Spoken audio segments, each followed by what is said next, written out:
Hola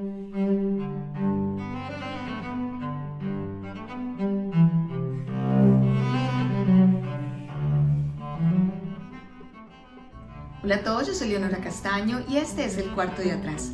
No olviden que además de estos videos ustedes pueden oír todos los cuentos que he ido leyendo a lo largo de estas temporadas en mi podcast El Cuarto de Atrás, en Spreaker o en Spotify.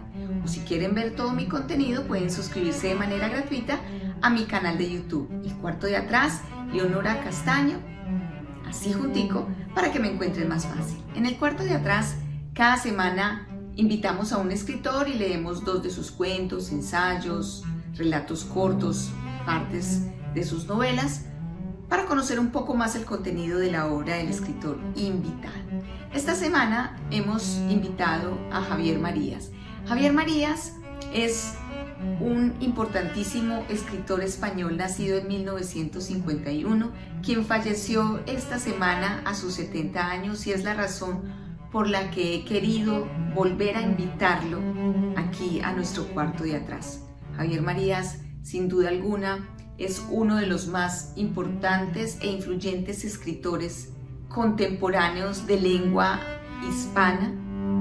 Fue traductor, profesor universitario, erudito, miembro de la Real Academia de la Lengua Española, creador del Reino de Redonda y escritor de un sinnúmero de cuentos, pero sobre todo de novelas.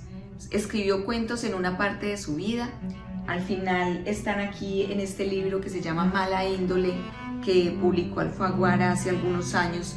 Todos están aquí contenidos y es de acá donde vengo a leerles a ustedes hoy. Él sin duda alguna, como les decía, es un escritor absolutamente importante, influyente, pero sobre todo es uno de los escritores que más me han gustado a mí leer y que creo que sí debe ser un escritor que uno tenga la oportunidad de leer algún momento de su vida. El cuento que hoy les traigo se llama La herencia italiana y dice así. Tengo 2 amigas italianas que viven en París. Hasta hace un par de años no se conocían, no se habían visto. Yo las presenté un verano, yo fui el vínculo y me temo que sigo siéndolo, aunque ellas no se han vuelto a ver. Desde que se conocieron, o mejor, desde que se vieron y ambas saben que conozco a ambas, sus vidas han cambiado demasiado rápido y no tanto paralelamente como consecutivamente. Ya no sé si debo cortar con la una para liberar a la otra o cambiar el sesgo de mi relación con la otra para que la una desaparezca de la vida de aquella. No sé qué hacer, no sé si hablar. En principio no tenían nada que ver, aparte de un común y considerable interés por los libros y sus respectivas bibliotecas, por tanto, hechas ambas con paciencia y devoción y esmero. La más antigua amiga, Julia, era sin embargo una aficionada, hija de un viejo embajador misino, neofascista es decir, estaba casada, tenía 2 hijos, alquilaba algunos pisos de su propiedad en Roma, vivía de ello y no trabajaba, disponía de casi todo su tiempo para su pasión, leer, y en el máximo de la sociabilidad, recibir a escritores en pálida emulación de las salonières francesas del XVIII, como Madame du Deffand. Los tiempos no dan para más. La más reciente amiga, Silvia, era en cambio una profesional. Dirigía una colección, era algo más joven, soltera, sin patrimonio. Vivía con ciertos apuros gracias a entrevistas y artículos librescos para la prensa de su país. No recibía a nadie, sino que salía a encontrarse con los escritores en los cafés, en los cines, acaso para cenar. A mí mismo, aunque extranjero para ellas y extranjero en la ciudad, Silvia salía a encontrarme y Julia me recibía. Cuando Julia me recibía, el marido solía irse durante esas horas porque odiaba todo lo español. Era un hombre mayor, 20 años más viejo que su mujer, también escritor, pero de tratados de ingeniería. Poseía una incierta fortuna de la que se servía a Julia con moderación. Hubo un verano en el que el marido debió ausentarse de más por razones profesionales. Desde la ventana de la cocina, Julia empezó a fijarse en un joven que vivía un piso más abajo. Lo veía siempre sentado con unas gafas puestas y sin camisa, aparentemente estudiando. Más tarde se lo cruzó en la escalera y antes de que regresara el marido, ambos eran amantes. Se escribían cartas, de buzón a buzón, sin remite. Tan solo un mes después, el marido pidió el divorcio y abandonó la casa. El vecino subía y bajaba.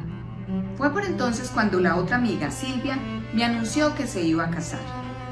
Uno de aquellos escritores mayores con los que salía al café o al cine se le había hecho demasiado acostumbrado para prescindir de él. Era un hombre 20 años mayor que ella, muy inteligente, decía, escribía tratados sobre el Islam, gozaba de cierto renombre y de una fortuna personal heredada de su primera mujer muerta 10 años antes. Lo único que me alertó ya entonces fue que, según me contó Silvia entre risas, odiaba todo lo español, por lo que tal vez ella tendría que seguir viéndome en los cafés y los cines cuando estuviera en París. Pensé que aquel odio podía ser musulmán. Mientras tanto, Julia, la primera amiga, se dedicó a llevar con el falso estudiante. Las gafas lo juvenilizaban. Era un hombre de 30 y tantos, la edad de ella, y tenía un buen trabajo, psicólogo de una multinacional. El tipo de vida que por edad y carácter su marido no había querido o podido llevar, no solo en verano, como hace buena parte de la población mundial, sino en todos los periodos de vacaciones. Efectuaban complicados viajes a lugares remotos. En el plazo de 9 meses visitaron Bali, Malasia, por fin Tailandia.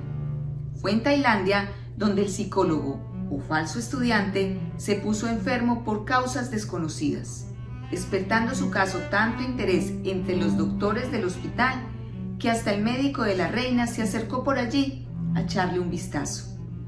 Nadie supo qué había tenido, pero al cabo de 15 angustiosos días sanó y pudieron regresar a París.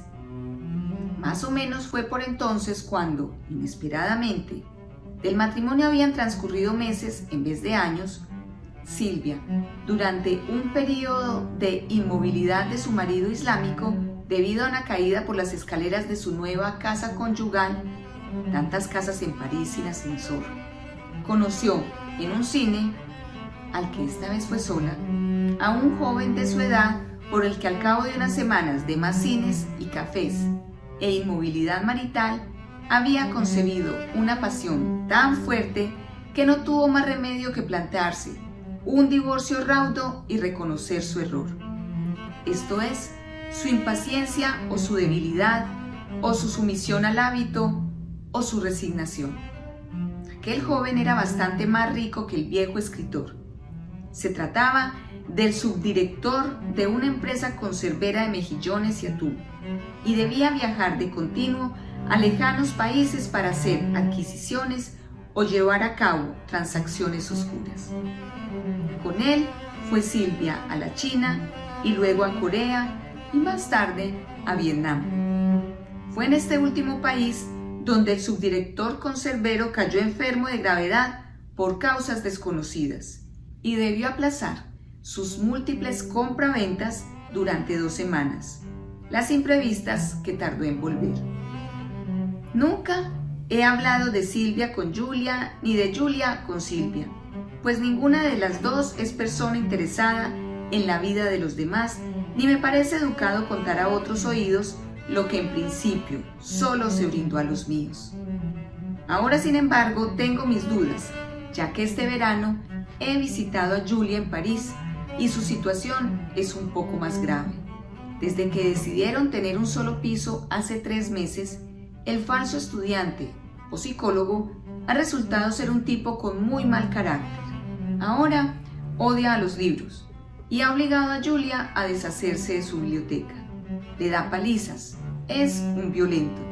Y últimamente, mientras ella se fingía dormida, lo ha visto 2 veces a los pies de la cama acariciando una navaja. Una de las veces, dice, la afilaba con un suavizador como un barbero antiguo. Julia confía en que sea algo pasajero, una secuela de la enigmática enfermedad tailandesa o un trastorno debido al calor intolerable de este verano que nunca acaba.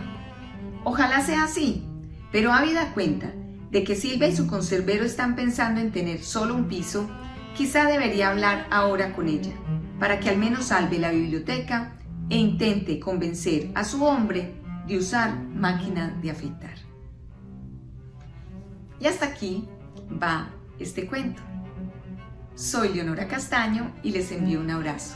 Si les gustó el cuento, no olviden darle me gusta, dejarme todos sus comentarios y compartirlo con amigos y conocidos. Aquí los espero con una nueva lectura. Gracias.